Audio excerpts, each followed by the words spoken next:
In September of 1829, inside a fortified Catholic convent on the outskirts of St. Augustine, Florida, a 55-year-old nun named Sister Magdalene stood before the altar and announced that she was with child. She claimed the pregnancy was a miracle, God's will.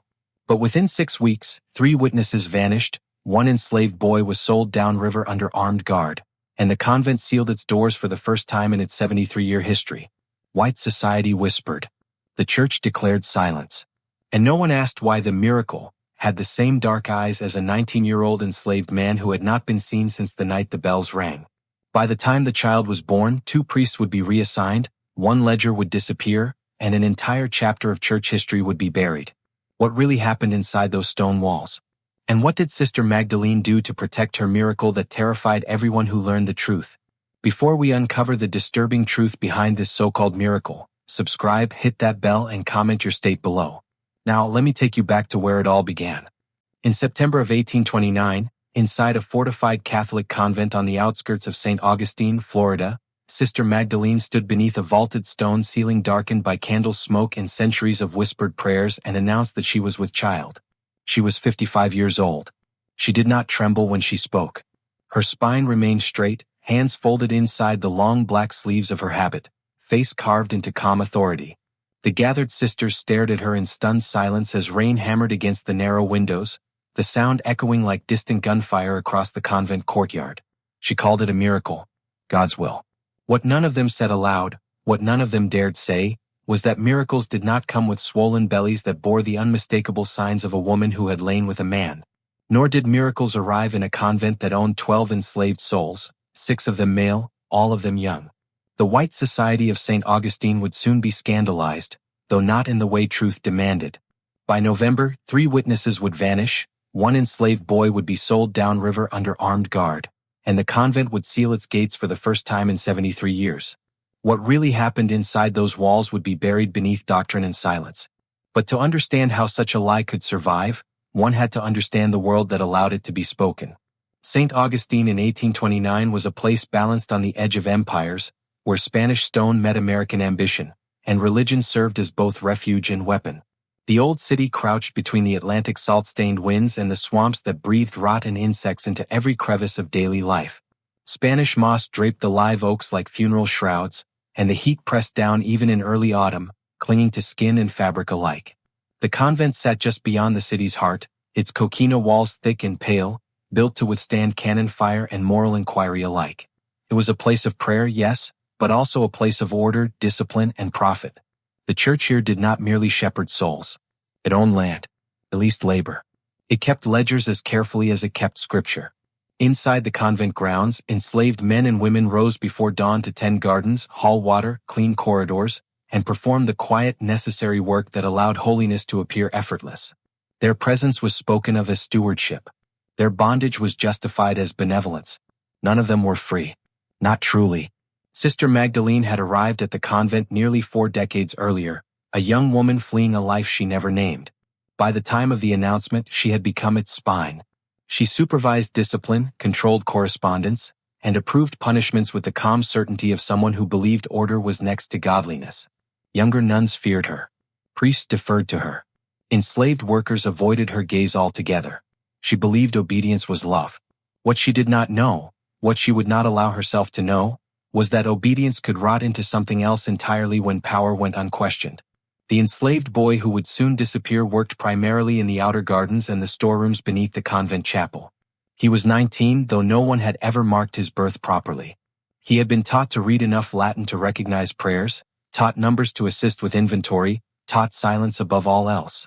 He moved softly through the convent halls, eyes lowered, steps measured, presence tolerated because it was useful. None of the sisters ever spoke his name in public. What they did not know was that his absence would be noticed far more loudly than his presence ever had been. That September evening, after the announcement, the convent bells rang longer than usual. The sound rolled across the marshland and into the city, drawing curious glances and uneasy murmurs. Inside the walls, the sisters gathered in small knots, whispering prayers that felt more like questions. A miracle, one breathed, fingers clenched white around her rosary. Impossible, another murmured, eyes darting toward the heavy oak doors. Above them, in her private chamber, Sister Magdalene knelt alone. Sweat slicked her spine beneath the coarse wool of her habit. Her hands shook as she pressed them together, nails biting into flesh. She told herself this was faith. She told herself God had chosen her. What she did not know, what none of them knew yet, was that the lie had already begun to devour everything around it. Within weeks, the gates would close. Within months, the truth would cost blood. And long after the last prayer was spoken, the echo of that so-called miracle would still linger in the records that survived, and in the ones that did not. This was not the beginning of the sin. It was only the moment it was named. Sister Magdalene had not always been feared. When she first arrived at the convent in the spring of 1791, she was a woman of 27 with hands already roughened by work and eyes that never quite learned how to rest. She came on foot from the north, escorted by a priest who asked no questions and offered no explanations to the sisters who received her. Her name then had been Margaret Hale, though she would never speak it again after taking her vows. Names she learned quickly were burdens. Titles were armor. The convent took her in because it always did, because piety was a currency, because women who came with silence were easier to shape. She learned discipline before devotion. The hours were fixed, the prayers relentless, the rules unyielding. Rise before dawn. Kneel until your joints ached. Speak only when permitted. Eat little. Desire nothing. The sisters watched her closely in those early months, waiting for softness, for complaint, for weakness. None came. Margaret endured. More than that, she excelled. She memorized scripture with mechanical precision. She corrected others without hesitation. When given authority over chores, she enforced them with such severity that older sisters began requesting reassignment rather than endure her scrutiny.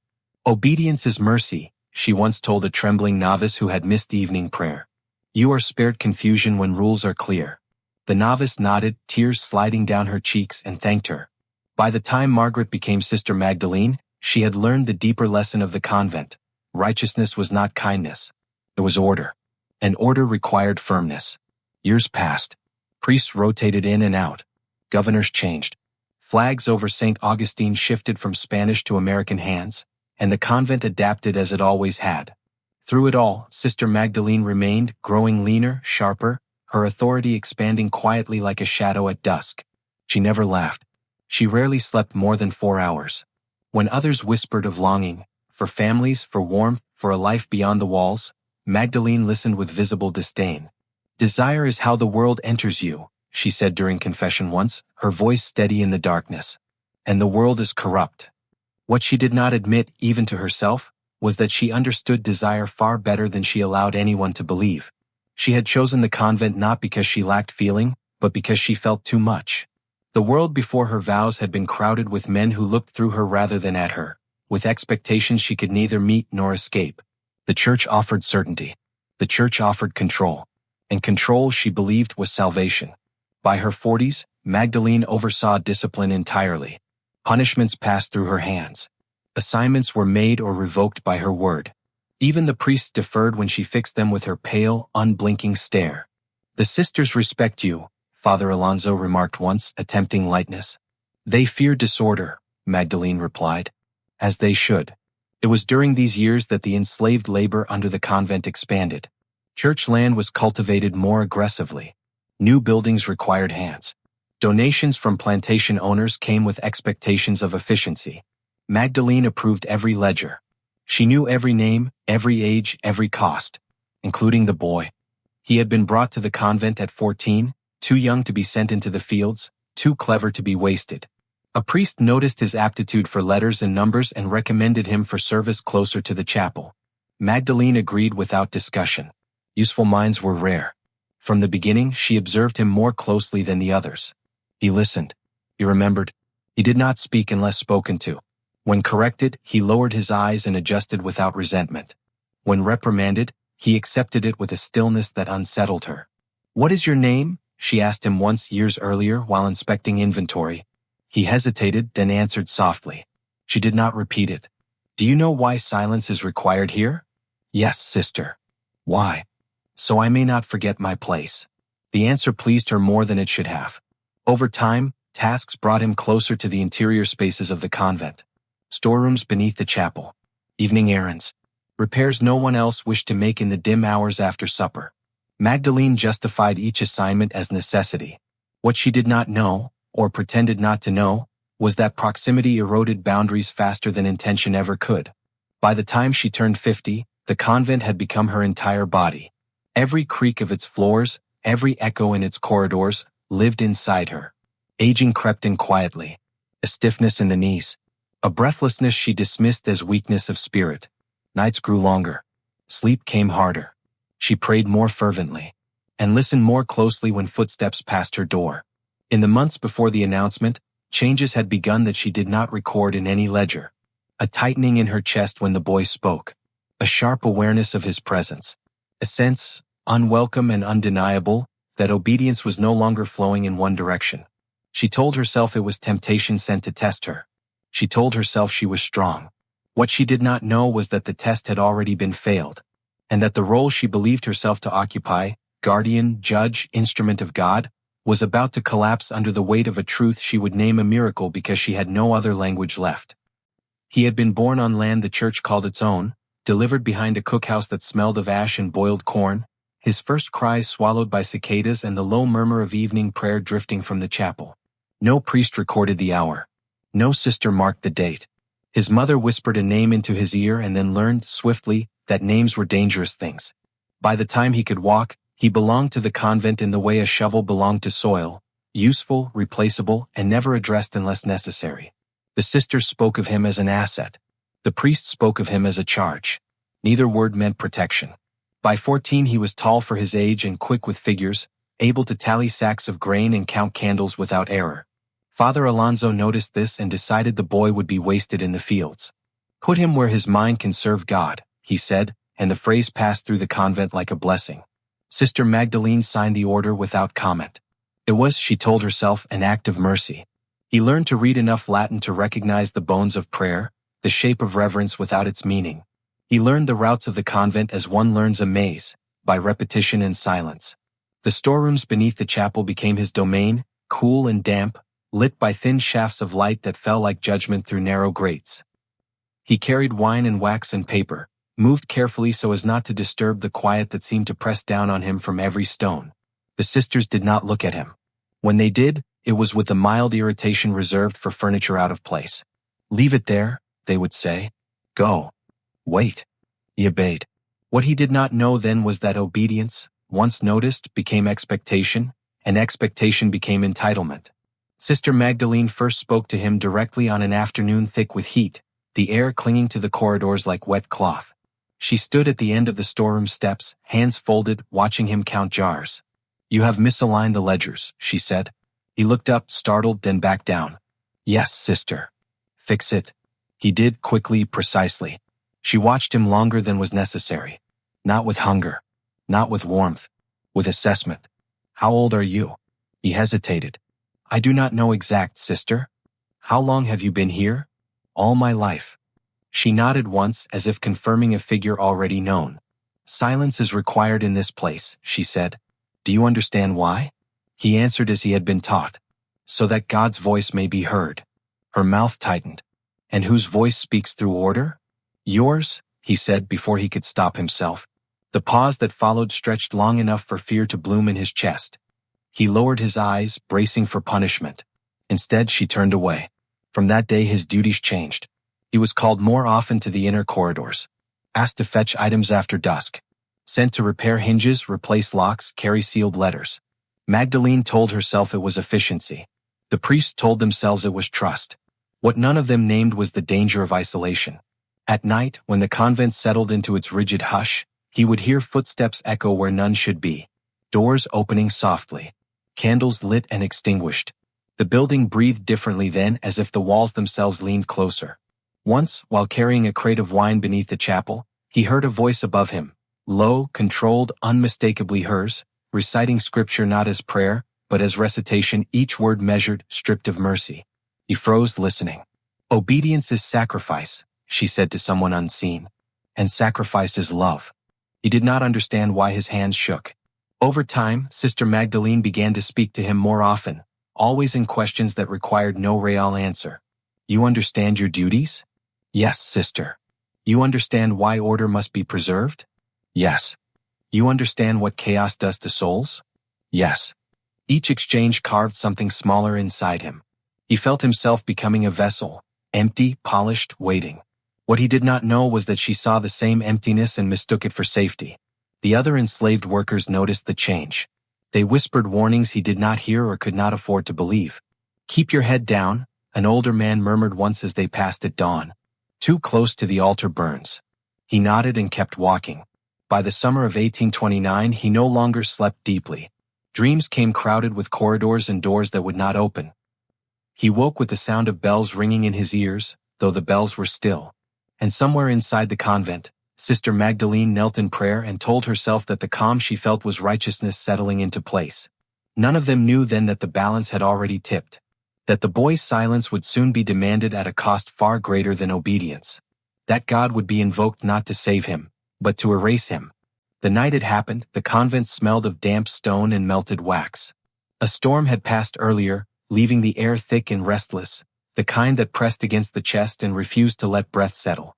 Supper had ended in silence. The sisters retired early, exhaustion clinging to them like another layer of wool. The boy was finishing his rounds when the bell rang once. Not the chapel bell. The smaller one. Private. He stopped at the foot of the stairwell, heart tightening.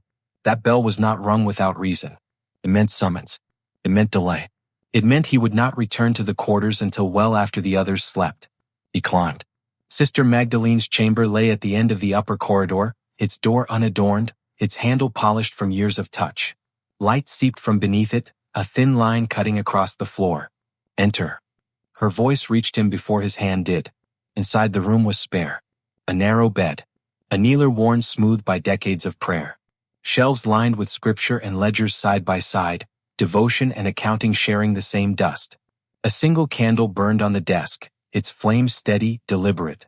"You were instructed to repair the latch on the storage door beneath the chapel," she said. "Yes, sister." "Did you complete it?" "Yes." She gestured to the chair opposite her desk. "Sit." He hesitated. He had never been told to sit in this room before. "Sit," she repeated. He obeyed. For a moment she said nothing. She studied him with that same assessing gaze, as though he were a problem to be solved. Outside, thunder muttered distantly, a reminder of something unresolved. "You have served this convent faithfully," she said at last. "Without complaint." "Yes, sister." "You understand discretion." "Yes." Her fingers rested on the open ledger before her, though she did not look at it. "Discretion is obedience elevated," she continued. "It is the ability to carry burdens others cannot." He nodded, unsure where this was leading, certain only that he should not interrupt. "Tell me," she said, softer now, "do you believe God tests his servants?" He swallowed. "Yes." "And do you believe that not all tests are spoken?" Another pause. The candle flickered, briefly casting her face into shadow. "Yes." The word felt heavier than the others. She stood, moving slowly as if careful not to disturb the air between them. When she stopped, she was closer than she had ever been. He could smell the soap on her hands, the faint bitterness of old incense clinging to her habit. "There are truths," she said, "that must remain contained for the sake of order, for the sake of faith." Her hand rested on the desk beside him. Not touching. Close enough that he felt its presence like heat. "You understand what I am asking of you." It was not a question. He did not trust his voice. "Answer." "Yes," he said, though he did not know what the answer meant yet. What he did not know was that consent spoken under command was no consent at all. What she did not know, or refused to know, was that authority once abused did not remain contained. It spread. The candle guttered. Later, he would remember the sound of the rain returning, soft at first, then heavier, as if the sky itself had decided something irreversible. He would remember the way her voice never rose, never wavered, how scripture was woven into instruction until the words lost their shape. No one screamed. No door slammed. Nothing about it looked like sin. Afterward, she knelt alone, long after he had been dismissed, pressing her forehead to the floor, breath shallow, hands clenched. "This is discipline," she whispered to the empty room. "This is restraint." What she did not know was that restraint had already failed. The boy did not sleep that night. He lay staring at the ceiling of the quarters, listening to the breath of others around him, wondering when the weight in his chest would lift. It did not. In the days that followed, nothing was said. Tasks continued. Bells rang on schedule. Meals were taken in silence. And yet everything had shifted. She watched him more closely now. spoke to him with a familiarity that unsettled him, assigned him tasks that ensured solitude. Each interaction was framed as necessity, wrapped in language that made refusal unthinkable. "This remains between us," she told him once, her eyes sharp, searching his face for doubt. "For the good of the convent." "Yes, sister." The lie began there, not in the act itself but in the silence that followed. What neither of them could see yet was how quickly silence demanded more silence. How one boundary, once crossed, erased the map entirely. By the time the first changes stirred in her body, the path back no longer existed. And God, whose name had been invoked to justify it all, remained silent. The first sign was not sickness, nor pain, nor the kind of weakness she had spent her life training herself to ignore. It was a tightening. A subtle resistance beneath her ribs when she bent to kneel. A heaviness that did not recede with prayer or fasting. Sister Magdalene noticed it during matins, the chapel still dark, the air cool against her skin. As she lowered herself to the kneeler, breath caught where it never had before. For a brief, treacherous moment, irritation flared. Age, she told herself. Nothing more. But age did not explain the heat that crept into her cheeks at odd hours. Nor the way her thoughts circled restlessly, returning again and again to the same forbidden center. Nor the way she found herself watching the boy, not as one watched a servant, but as one watched a threat that had already entered the walls. She increased her prayers, reduced her meals, assigned herself additional hours of vigil. None of it worked. Weeks passed. Summer leaned toward autumn. The convent gardens thinned, leaves yellowing under the relentless Florida sun. Inside the stone walls, whispers moved faster than wind. "She looks unwell. She has not fasted this long before. She does not kneel as deeply." Sister Magdalene heard every murmur. She recorded none of them. What she did not know yet, what she refused to consider, was that the lie had already taken root, growing quietly, reshaping her body with an indifference that terrified her. The boy noticed the changes before she named them. He noticed the way she paused when she walked, one hand briefly pressing against her side. The way her gaze lingered too long, sharpened by fear rather than command. "You will take care with the wine inventory tonight," she told him one evening, her voice measured. "Alone?" "Yes, sister." Below the chapel, among the stacked barrels and cooling stone, she spoke more plainly than she ever had before. "This must not happen again." He nodded immediately. Relief and dread tangled in his chest. "It was a test," she continued as if reciting doctrine. "And tests end." "Yes." Her eyes searched his face not for truth but for reassurance. "You understand that what has passed remains sealed." "Yes, sister." She exhaled slowly, the tension in her shoulders easing. In that moment she believed control had been restored. It had not. By the next month, her garments no longer fit as they once had. A sister noticed the change while mending sleeves and went pale. "Sister Magdalene," she began carefully, "have you?" "Enough," Magdalene snapped, the word cutting sharp as a blade. "You will speak no further on this." The sister bowed her head and retreated. That night, Magdalene sent for Father Alonso. He listened in silence as she spoke, her words precise, stripped of emotion. When she finished, he sat back heavily, eyes fixed on the crucifix above her desk. "This is impossible," he said. "It is occurring," she replied. He rubbed his temples. "There will be questions. There will be obedience," she said, "as there always has been." The word miracle entered the conversation not as revelation, but as strategy. "A sign?" Father Alonso murmured. "If framed correctly." Magdalene seized on it. "Yes," she said. "A trial sent by God. A burden chosen." "What of the boy?" he asked, though he already knew the answer would not satisfy him. "He is irrelevant." That was the moment the conspiracy formed, not in secrecy but in agreement. Ledgers were adjusted. Dates blurred. Midwives were warned away under the guise of illness. Letters were drafted and burned. The boy's duties were altered again, this time to keep him away from any woman who might notice the truth written plainly in his face. He felt the shift immediately. Guards watched him more closely. Tasks grew harsher. Sleep became scarce. One evening, an older enslaved woman caught his arm as he passed. "You're marked," she whispered. "Best pray someone remembers your name." He pulled free, fear pounding in his chest. Above them, in her chamber, Sister Magdalene knelt and pressed trembling hands to her abdomen for the first time. The movement beneath her skin, faint, undeniable, sent a surge of terror through her so sharp it bordered on rage.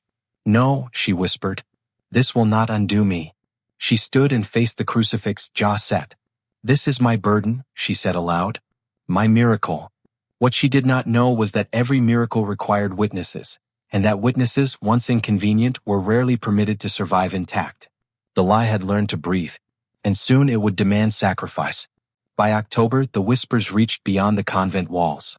They moved through St. Augustine the way damp moved through cloth, quietly at first, then impossible to ignore. A shopkeeper mentioned a closed gate. A dockhand noticed a delivery refused. A plantation wife remarked, too casually, that the bells rang at strange hours now. "The sisters keep to themselves," someone said at the market. "More than usual," another replied. Rumor did not accuse. It never needed to. It only circled, tightening. Inside the convent, Sister Magdalene felt the pressure like a hand at her throat. Each morning she rose earlier, each night she slept less. The child within her grew, indifferent to prayer, to denial, to doctrine. Her body betrayed her in ways she had spent a lifetime condemning in others. She altered routines again. The boy was no longer permitted near the chapel during daylight. He was assigned to outer labor under supervision, watched not for productivity but for silence. He understood the change for what it was. They were preparing something. One afternoon, while hauling water beneath a sky bleached white with heat, he caught sight of Father Alonso speaking with two men he did not recognize. White men, well-dressed, their posture carrying the ease of those accustomed to command. One of them glanced toward the work line, eyes narrowing slightly. The boy lowered his head. What he did not know was that the men were not there to negotiate his future, but to erase it. That evening, Magdalene addressed the sisters in the refectory. Her voice was steady, but her hands shook faintly as she clasped them together. "There are malicious rumors circulating beyond these walls," she said. "They are tests of faith. You will not repeat them. You will not entertain them. You will pray." The sisters bowed their heads. One did not. Sister Agnes, younger than the rest and less practiced in obedience, looked up. "Forgive me," she said carefully, "but the townspeople are asking questions. Perhaps." "Perhaps nothing," Magdalene snapped. The sound echoed sharply against stone. "Curiosity is not your calling." Sister Agnes lowered her gaze, but doubt lingered like smoke. That night, she spoke quietly to another sister while scrubbing the floor near the infirmary. "She is with child," Agnes whispered. "I am certain." The other woman froze, cloth clenched in her hand. "You will be careful," she murmured. "Careful, or you will disappear." Neither of them noticed the figure paused at the end of the corridor, listening. By the following week, the convent gates closed at dusk and did not reopen until dawn. Supplies were delivered through side doors.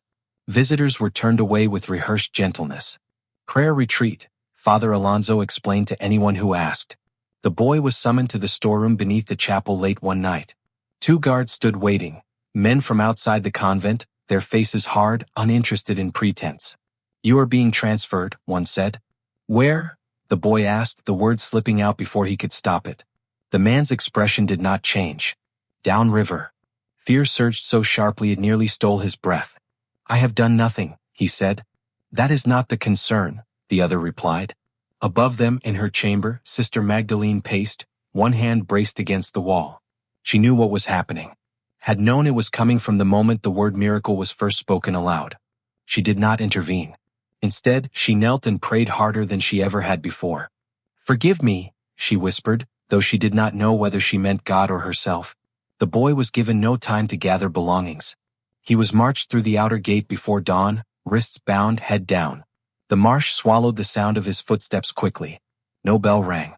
When Sister Agnes noticed his absence, she felt something cold settle in her chest. "They have taken him," she whispered. "Be silent," came the reply. "If you value your vows." By the time the sun rose fully, the rumor had already changed shape. The boy had been reassigned. The boy had been sold for his own good. The boy had been punished for insolence. No one spoke the truth aloud. Above it all, Sister Magdalene stood before the altar days later, her body unmistakably altered now, her voice unwavering. "This child is God's will," she declared. "A sign meant to humble us." The congregation stared, torn between awe and unease. What they did not know, what only a few would ever suspect, was that the miracle had already demanded its first sacrifice, and it would not be the last. The announcement came on a Sunday, chosen carefully, delivered when the chapel was full and the weight of expectation hung thick in the air. Morning light filtered through the narrow windows in pale, dust-filled beams, illuminating the altar where Sister Magdalene stood, hands folded, spine rigid, face composed into something resembling peace. She wore the same habit she had worn for decades, though it strained now at the waist, the fabric altered to conceal what could no longer be denied. The sisters sat in their usual rows, eyes lowered, breaths shallow. Beyond them, townspeople filled the back pews, drawn by rumor and curiosity, by the sense that something unspoken had finally decided to speak. Father Alonso cleared his throat. "Sister Magdalene has a testimony," he said. The word echoed. Testimony. Not explanation. Not confession. She stepped forward.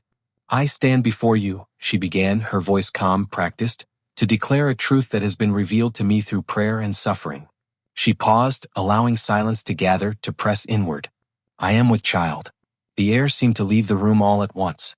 A woman gasped. A man crossed himself reflexively. Somewhere near the back, a bench creaked as someone shifted their weight, uncertain whether to rise or flee. "This child," Magdalene continued, "was not conceived through sin, nor through the touch of man. It is a trial placed upon me by God, a miracle meant to test our faith." Her eyes lifted then, scanning the room, not in humility but in challenge. "Doubt is easy," she said. "Belief requires obedience." Father Alonso nodded solemnly beside her, his expression grave, rehearsed. The word miracle moved through the chapel like a current, whispered from mouth to mouth. Some bowed their heads. Others stared, unable to reconcile what they saw with what they were being told.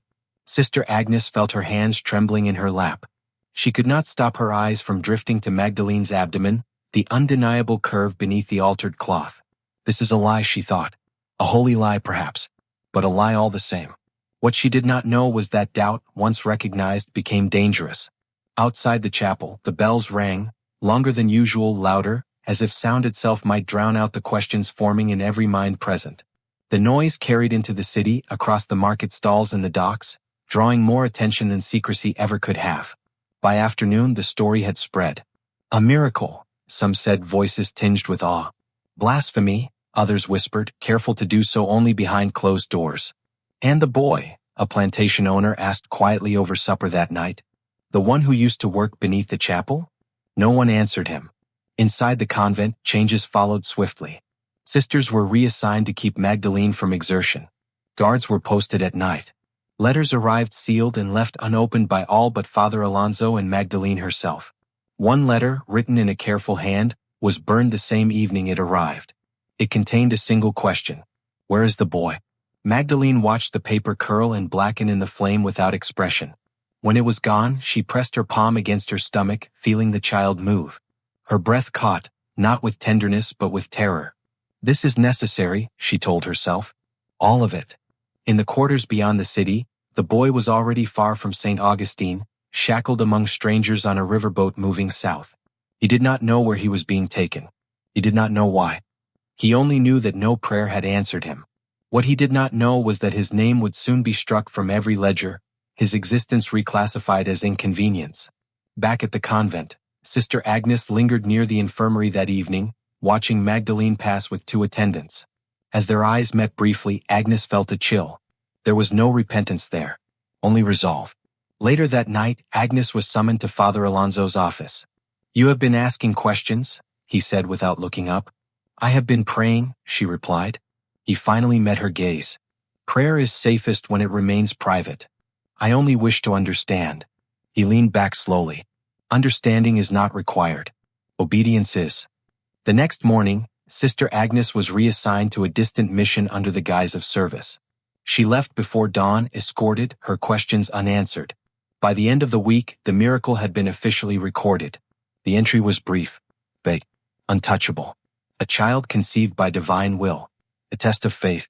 A reminder that God worked in ways men could not comprehend. What no record mentioned was the cost already paid, or the cost still to come. Once the miracle was named, it had to be defended. Protection did not arrive as prayer or mercy. It arrived as procedure.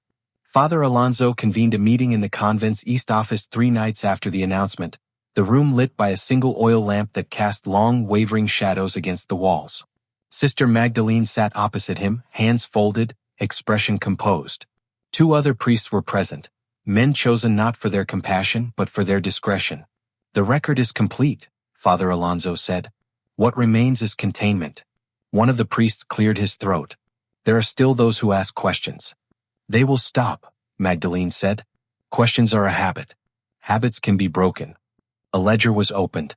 Names were read. Assignments altered. Transfers approved. The words were clean.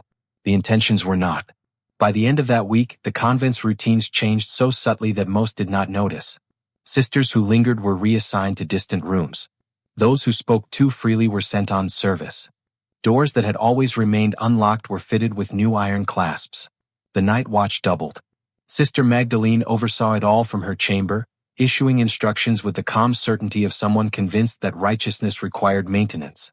She told herself she was preserving faith. What she was preserving was silence. In town, the church's influence moved faster than rumor. A merchant who had spoken too loudly found his credit revoked. A midwife who had asked to see Magdalene was told she was no longer needed in parish matters. A plantation owner received a visit from Father Alonso and emerged subdued, his questions swallowed by obligation and favor. "We must trust," the priest told him gently. "Public doubt invites private ruin." The message was understood. Inside the convent, the sisters adapted as women in captivity always had. They lowered their eyes. They spoke less. They prayed louder. Fear sharpened devotion into something brittle and obedient. Sister Agnes was already gone. Others would follow. One evening, as dusk bled into night, Sister Bernadette, a woman who had served the infirmary for years, paused outside Magdalene's door listening. She had been summoned earlier, dismissed abruptly, her concern brushed aside. She knocked softly. No answer. She turned to leave, then heard it, a sound that did not belong in that room. A sharp intake of breath. A whispered curse. Bernadette hesitated. What she did not know was that hesitation would cost her everything. The next morning she was found collapsed in the herb garden, breath gone, face peaceful enough to pass as God's choosing. The death was attributed to a weak heart. The burial was swift. No questions were encouraged. Magdalene did not attend the service. She remained in her chamber, gripping the edge of her desk as pain rippled through her body, new, insistent, undeniable. The child shifted again, and with it came a wave of something she refused to name. "This is discipline," she whispered. "Endure." What she did not know was that endurance had limits. Downriver, the boy learned what disappearance meant. He was sold twice within a month, passed from one owner to another like an object that carried trouble with it. Each time his price dropped. Each time his silence deepened. On a plantation south of Savannah, a man asked him once casually, "You ever been inside a church?" "Yes," the boy answered. The man laughed. "Reckon God didn't keep you there long." That night, the boy stared up at a sky crowded with stars he did not recognize and wondered whether the world had always been this large, or whether it had only grown so now that he had nowhere left to hide. Back in St. Augustine, the miracle demanded more protection. A visiting bishop arrived unannounced, summoned by rumor and unease. He was ushered into Magdalene's chamber, where she received him seated, breath controlled, eyes unwavering. "You understand the implications," he said carefully. "I understand faith," she replied, "and the danger of scandal." He studied her for a long moment. "If this is false." "It is necessary," she said, "and necessity is God's language." The bishop left that afternoon, having seen nothing, having heard enough. By winter, the convent gates remained closed even during daylight. Supplies dwindled. The sisters grew pale. Prayer took on a frantic edge as if repetition alone might hold the walls together. And through it all, Magdalene grew larger, slower, more contained within her own body. Each movement was deliberate. Each breath measured. At night, she dreamed of ledgers filling with ink that would not dry, of names scratched out and rewritten until the pages tore. She woke soaked in sweat, pressing her hand to her abdomen, feeling the child answer her touch. "You are mine," she whispered. What she did not know, what she could not know yet, was that the miracle would soon demand a reckoning greater than silence. Because lies, once protected long enough, begin to believe themselves. And belief, when threatened, has a way of turning violent. The storm arrived without warning, rolling in from the Atlantic as if summoned by the tension coiled inside the convent walls. Wind lashed the palms until their fronds split and scattered across the courtyard. Rain slammed against stone with a violence that rattled shutters and shook loose dust from the ceiling beams. By nightfall, Sister Magdalene could no longer stand without gripping the furniture. Pain came in waves, deep, consuming, indifferent to prayer. Each surge stole her breath and replaced it with something raw and animal that frightened her more than any sin she had ever imagined. She had prepared herself for judgment, for exposure, even for death. She had not prepared for this. Two sisters attended her, their faces pale, hands trembling as they followed instructions given in whispers by Father Alonso. "Breathe," one urged. "I am," Magdalene snapped, sweat slicking her temples. "Do not patronize me." Another contraction tore through her, bending her forward despite her will. She clenched her jaw, refusing to cry out. Pain, she believed, was weakness given voice. Down the corridor, other sisters knelt in prayer, murmuring psalms loud enough to drown the sounds they were not meant to hear. Thunder cracked overhead, close enough to make the walls shudder. "What if something goes wrong?" one whispered. "It cannot," came the reply. "God would not." The sentence died unfinished. Inside the chamber, time fractured. Minutes stretched into hours. Candles burned low and were replaced. The air grew thick with iron and sweat and fear. Magdalene's grip on the bed frame tightened until her knuckles went white, then red. "This is punishment," she thought briefly, wildly, then pushed the thought away. "No," she whispered aloud. "This is purpose." When the child finally came, it did not cry at once. The silence that followed was unbearable. One sister froze, eyes wide. "Sister." Then the child drew breath, a thin, piercing wail cutting through the room. Relief surged, quickly followed by something colder. Because as the infant was lifted, slick and squalling, into the candlelight, what could not be hidden revealed itself immediately. The skin was lighter than expected. The eyes, when they opened briefly, were unmistakably dark, sharp, familiar. One sister gasped and covered her mouth. "No," the other whispered. Magdalene saw it too. She saw everything. The lie, so carefully constructed, cracked like thin ice. "Wrap him," she ordered sharply. "Now." The sisters obeyed, though their hands shook violently. One of them, Sister Ruth, could not stop staring. "He looks—" "Enough," Magdalene snapped. "You will speak no further." The baby was placed against her chest, warm and impossibly real. For a fleeting moment, so brief it terrified her, something like tenderness surged. The child's small hand curled reflexively, gripping her finger with unexpected strength. Her breath caught. Then fear smothered everything else. This child was evidence. This child was danger. "This does not change anything," she said aloud, more to herself than to anyone else. "Do you hear me?" Father Alonso entered then, drawn by the sound. He took one look at the child and went very still. "This will be difficult," he said. "It will be managed," Magdalene replied. "As all things are." One sister, Sister Ruth, stepped back, shaking her head. "This is wrong," she whispered. "God would not." Magdalene's gaze snapped to her, sharp and unyielding. "You will leave this room," she said, "and you will forget what you think you have seen." Ruth's lips trembled. "I cannot." That was the moment Magdalene understood something with terrifying clarity. The miracle required more than silence. It required removal. Sister Ruth did not attend morning prayers. By midday, word spread that she had taken ill. By evening, her bed was empty. Her name would not appear in any record again. The child slept fitfully through the night, unaware of the cost of his arrival. Magdalene watched him, her expression unreadable, one hand resting lightly on his back. "You will not undo me," she whispered. "I will not allow it." Outside, the storm broke at last, leaving the world washed clean and unchanged all at once. By dawn, the convent bells rang again, measured, deliberate, triumphant. A miracle had been born. What no one rang bells for was the truth now buried beneath stone, prayer, and blood. By morning, the storm had passed, leaving the convent wrapped in a brittle stillness that felt more fragile than peace. The courtyard stones steamed under the returning sun. Birds resumed their calls as if nothing within those walls had changed. Inside, everything had. The sisters moved through their routines with exaggerated care, eyes lowered, voices hushed beyond necessity. No one mentioned Sister Ruth. No one asked where she had gone. The absence settled among them like a missing stare, noticed only by those careful enough to feel for it. Sister Magdalene did not leave her chamber. She sat upright in the narrow bed, the child swaddled tightly against her chest, her back rigid despite the ache that pulsed through every muscle. Pain lingered like a reminder she refused to acknowledge. What mattered now was containment. Father Alonso arrived before prime, his face drawn, his eyes betraying a fatigue that prayer had failed to erase. "This cannot remain as it is," he said quietly. "It must," Magdalene replied. He looked at the child again longer this time. The resemblance he tried not to see asserted itself regardless. There are those who will not be satisfied with silence, he said. The bishop may ask for reassurances. Then reassure him, she said. You have already begun. He hesitated. And if he presses? Magdalene's grip tightened slightly around the infant. Then remind him of what scandal does to faith, and what faith does to men who depend on it. Father Alonso exhaled slowly.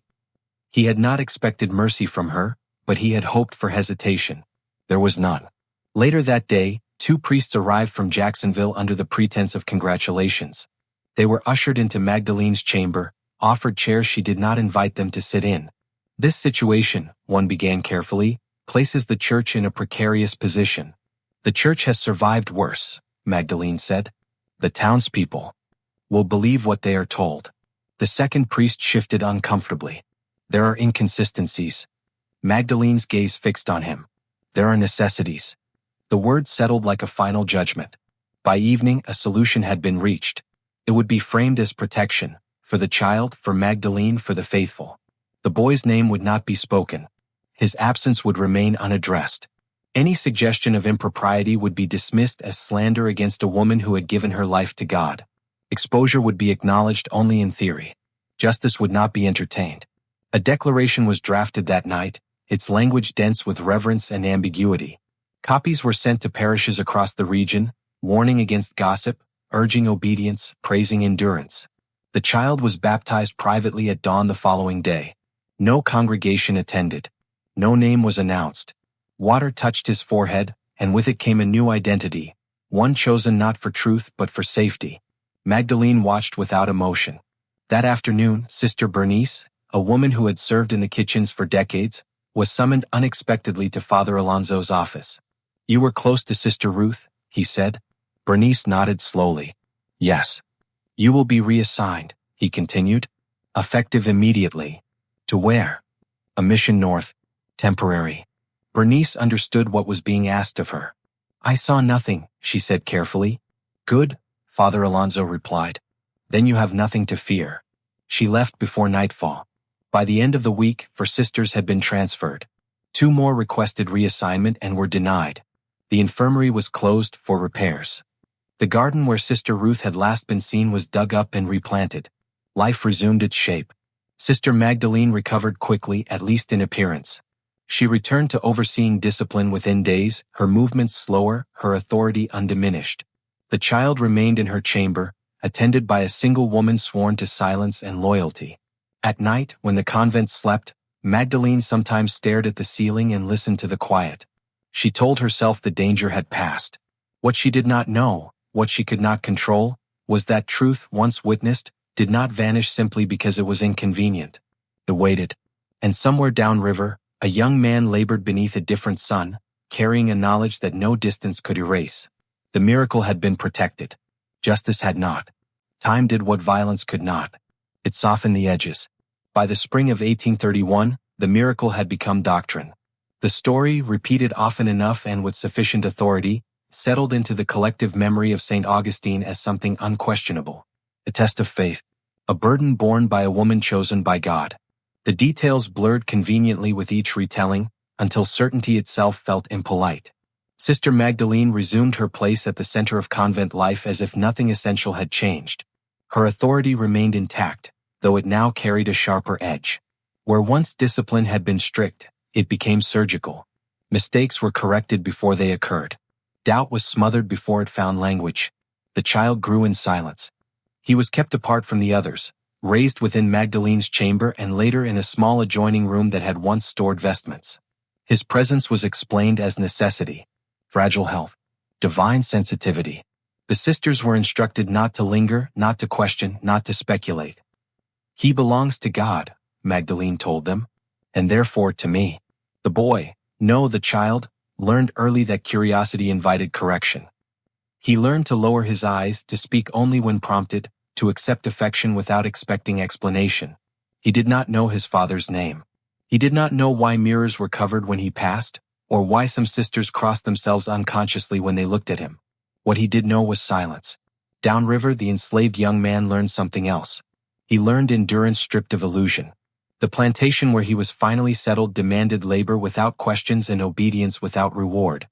He rose before dawn, worked until dusk, slept among strangers who did not care where he came from or what he had lost. His body hardened. His voice faded.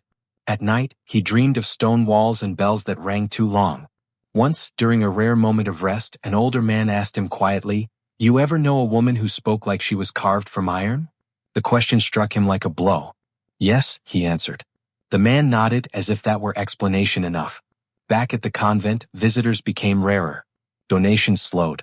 The world beyond the walls changed. New laws, new borders, new ambitions. But inside, time remained rigid, preserved by habit and fear. Sister Magdalene aged quickly after that. Her hair thinned. Her joints stiffened. But her mind remained sharp, vigilant, forever alert to fracture. She watched the child constantly as though waiting for something to surface, some mark that would undo everything she had built. It never did. The boy grew into his features quietly, his resemblance becoming easier to ignore as his face lengthened and his hair darkened. Those who remembered noticed. Those who did not were not encouraged to learn. When the child turned 12, a visiting priest suggested schooling beyond the convent. Magdalene refused. "He remains here," she said. "He is safest within these walls." The priest did not argue.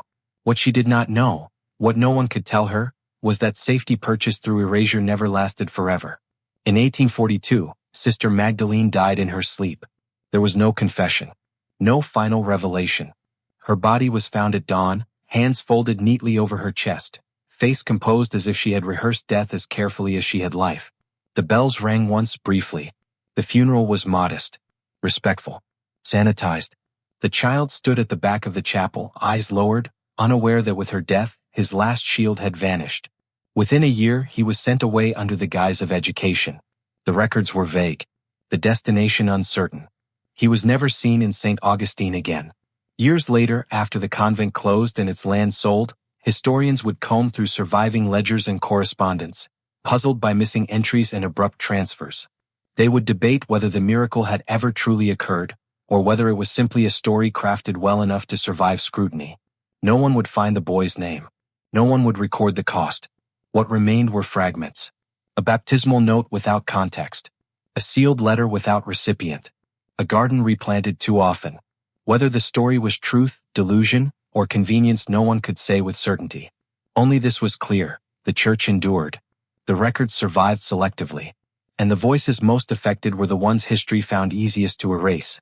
Long after the convent's gates rusted shut and vines claimed the stone walls, the story remained. It survived not because it was true but because it was useful. In the decades that followed Sister Magdalene's death, St. Augustine changed hands again and again, reshaped by wars, trade, and the slow violence of progress. The convent was sold, its stones dismantled and repurposed into homes and warehouses. The chapel became storage. The gardens became dust. But the records, those that remained, were preserved with care. A baptismal entry with no father listed. A transfer order with no explanation. A death recorded too neatly to invite inspection.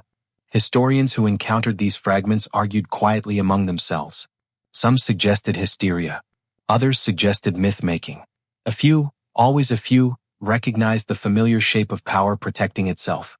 One scholar, writing in the 1890s, noted in a private letter that the miracle bore the unmistakable outline of coercion wrapped in sanctity.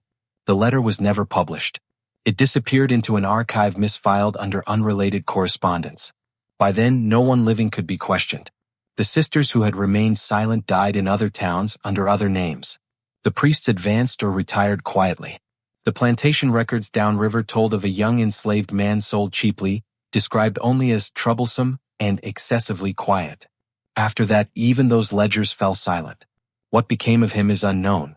Some believed he died young, worked past endurance until his body failed. Others whispered that he escaped, carried his story north, and learned that truth had no currency without proof.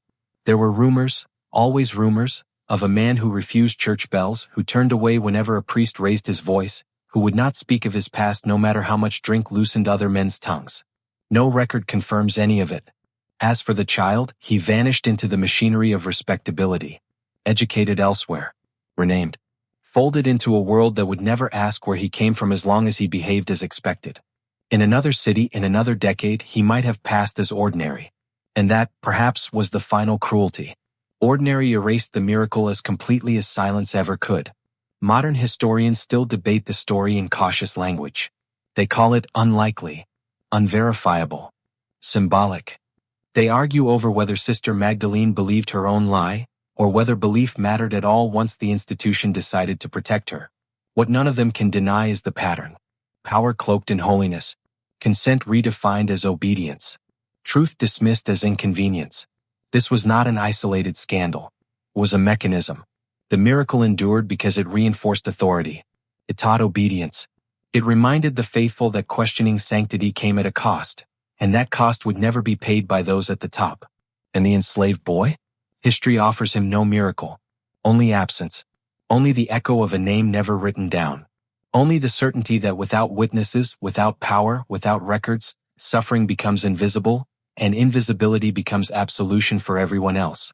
The convent walls are gone now. The bells are silent. The ledgers sit behind glass, stripped of context, studied without consequence. But the story remains because stories like this do not belong to the past. They belong to any system that mistakes authority for virtue. Any faith that protects itself before protecting the vulnerable. Any history that survives by deciding who is allowed to be remembered. And that is why this one still matters. What do you think this story really reveals about faith and power? Was Sister Magdalene a believer who convinced herself? Or a woman who discovered that holiness could be used as armor? Leave your thoughts in the comments below. I read every one. If you want more dark historical mysteries that blur the line between history and horror, subscribe to Chronicles of Shadows. Hit the notification bell so you never miss a story, and share this video with someone who believes history should never be silent. These stories need to be remembered. These voices need to be heard. I'll see you in the next one.